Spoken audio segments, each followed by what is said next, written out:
Jeg stemmer på Enhedslisten, fordi jeg ønsker, at uddannelserne bliver ved med at være fri for brugerbetaling og at SU'en bibeholdes.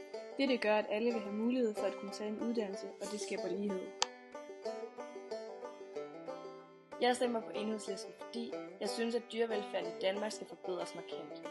Jeg synes, at det industrielle landbrug skal omlægges til økologisk landbrug, og at dyrene skal have adgang til frisk luft og plads til naturlig adfærd.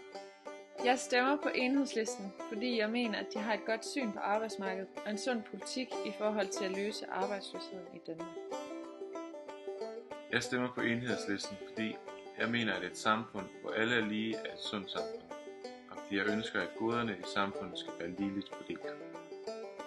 Jeg stemmer på Enhedslisten, fordi jeg mener, at man bliver mere, ikke mindre, kriminel af at sidde i fængsel. Kriminalitet skal forebygges, ikke straffes.